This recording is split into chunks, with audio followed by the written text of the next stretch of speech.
Hey, what's up, everybody? My name is Clay, and I'm a This Gen pastor, and it's Easter week. It's a big week. It's like the Super Bowl for Christianity, and as just a reminder of what Jesus did. And we'll be talking about a lot of really, really good stuff. It's one of my favorite weeks of the entire year. Today, as you're watching this video, we're talking about Jesus washing the disciples' feet. At our Thursday night of worship, we're going to talk about communion.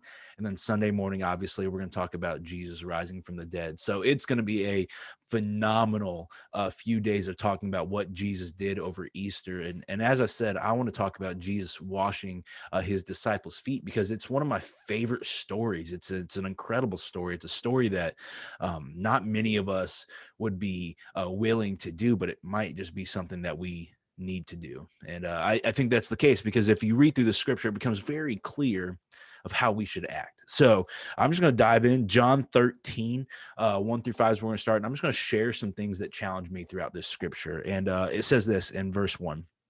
It says, before the Passover celebration, Jesus knew that his hour had come to leave this world and return to his Father. He had loved his disciples during his ministry on earth, and now he loved them to the very end. You catch that? Get a group of people around you like Jesus had, where he loved them throughout his life and he loved them to the very end. And chances are you're probably watching this with somebody right now. Look to your left, look to your right.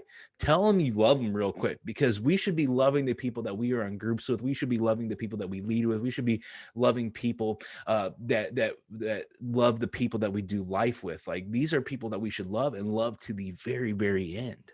So I love that. There was a little aside, but I just love that. And here's how much he loved in verse 3.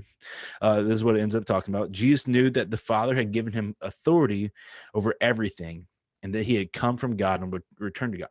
And what that means is they're about to have this dinner, and in just another day, he is going to die on the cross, and then 3 days after that, he's going to raise from the dead. Like his time was coming where he was about to go back to God.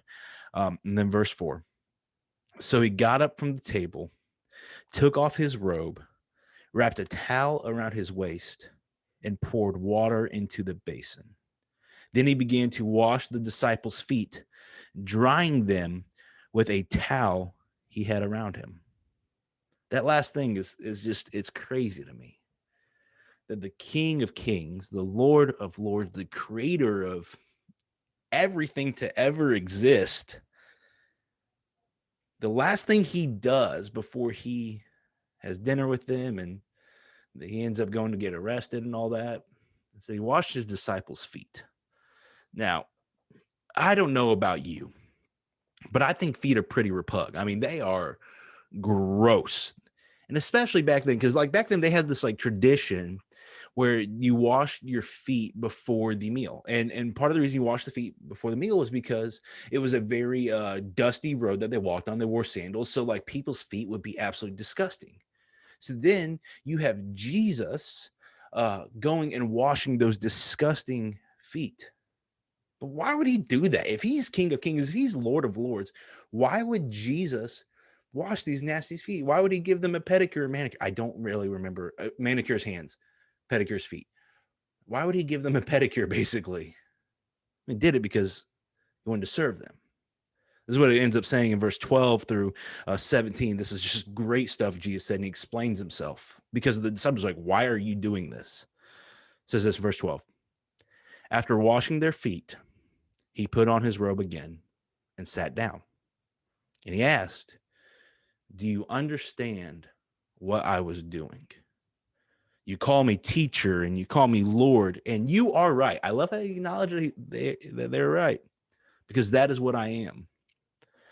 And since I, your Lord and teacher, have washed your feet, you ought to wash each other's feet. I have given you an example to follow. Do as I have done to you. I tell you the truth, slaves are not greater than their master, nor is the messenger more important than the one who sends the message. Now that you know these things, God will bless you for doing them. If I could challenge you to be anything in the world, I would challenge you to be feet washers. To be feet washers. What's that mean in our context? It means that we serve people. It's that simple. Like I could go this big oversight of like why this was important. It showed Jesus' humility, and it showed the contrast of the disciples' heart, and it showed us how we need to act in this world. But it's simple. We need to serve people to show them that they matter to us and that they matter to God. And in your context, this looks a lot of different ways. It might be serving your friends and washing their feet. And the way you wash your friends' feet is by listening to them. I know it's really hard these days to listen to people. Maybe you just need to put your phone down and listen to your friend for a moment. Maybe that's a way you can wash their feet, even if you don't want to. Maybe you're at home and you could wash your parents' feet by taking care of the house or cleaning up around the yard or like mowing or offering to babysit your siblings so that they can go on a date night. Maybe it's washing the feet of your coworkers by doing the jobs that nobody else wants to do. You see, there's a lot of different ways that you can do this. There's a lot of different ways you can serve people, but the ultimate goal should be that you show them that they matter to God. I could go on and on and on about these different ways, but what I want to do right now is just to challenge you. The ways I want to challenge you today to serve is several different ways. First of all, if you're on a serving team at church, get on a serving team. I know it's great that you're part of this small group. I know it's great that you're watching this. I love that, and that's super, super valuable. But I also think it's super valuable to serve. And as you serve at church, you will really begin to see what it looks like to serve others, to show that they matter to God. So if you want to do that, talk to your small group leader after this. Another thing I would encourage you to do is I would challenge you to pick someone that you're going to serve this week and tell your small group who that person is and how you are going to serve them. Now, here's where it gets a little easy to get off free, right? It's like, oh yeah, I'm going to serve my friend Jimmy because I'm going to love him. What does that mean? That's not actually doing anything. No, I want to challenge you guys to not only just say something, but to specifically pick something to do for them. And I would challenge you to go a step further, pick something that you don't want to do. Jesus, I don't think Jesus necessarily wanted to wash his disciples' feet. It's gross. But he did it because it was what he needed to do to show them how to serve and show them that they mattered to him and they mattered to God. So if you hate doing the dishes at the house, do them anyways to show your mom that you care about her. And then if you hate listening to your friend talk about their boy problems, because, oh my gosh, they just never stop talking about their boy problems, right? I would challenge you, listen to them. Do it anyways, because it's going to show them that they matter to God. Maybe you hate mopping at work. Do it anyways, because it's serving your coworkers, because they hate it too. Like I said, there's a bunch of different ways you can do this, but pick someone you're going to serve and pick some way that you were going to serve them and tell your small group, and they're going to hold you accountable. They're going to text you this week, hey, have you done that yet?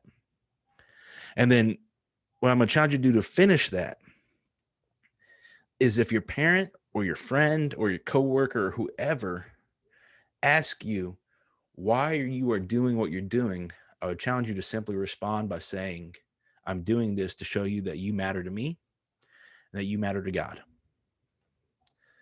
Guys, what would happen in this world? What would happen in your schools? What would happen in your classes? What would happen in your families if we serve people and they asked us why we serve them and we said it's because they matter to us and they matter to God? How would that change your relationship with them? How would that change their relationship with God? How would that change their relationship with the situation that they're in? It's going to make a big impact. And that's why I want us all to be feet washers, because I want us to show people that they matter to us. I want people to show that they matter to God. And what's going to happen is they're going to be blessed by that. But as verse 17 says, God will bless you as well. He might give you a new insight of what life really should be like. He might give you an insight to a better relationship. He might show himself to you even more than you can ever imagine. God's going to bless you by doing this. So I would challenge you today to be feet washers. And as we wrap up, I got a couple announcements for you. First of all, if you haven't signed up for camp yet, what are you doing? Get signed up. It's going to be incredible. I just talked to our camp speaker that we're going to have this summer. He's an awesome dude, and I can't wait for him to come down and just preach for those days at camp, and it's going to be some great content that you guys are going to absolutely love. But then I also want to give you an announcement to get plugged in next week. So next week is spring break. And a lot of times we take off on spring break. This year, we're doing 2 different events, one for high school, one for middle school. Next Wednesday night, April 7th, we are going to do a high school game hangout night at Coastal C3. And what we're going to do is it's going to start at 6:30 and it's going to go until it's done. I have no clue when that's going to be, but we're going to play games. We're going to have pizza. We're going to have donuts.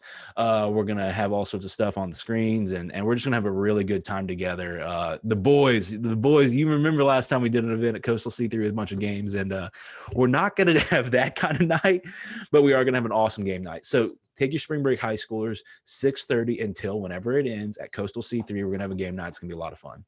And then middle schoolers, we are going to have a giant kickoff event for Aner Middle School. We won't be doing middle school in Conway, but we're going to do all in Aner, and that time will be posted all over social media. We'll talk about it on Thursday night as well, but it's going to be great to kick that off. We're going to have a lot of fun games and see the new coffee bar in all of its glory.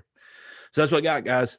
I love you. I care about you. If you need anything, drop a question in the comments, hit my Instagram up, Claymation Station, and I'd love to help you out. And hope you guys have a great small group, great time, and we all decide to be some feet washers.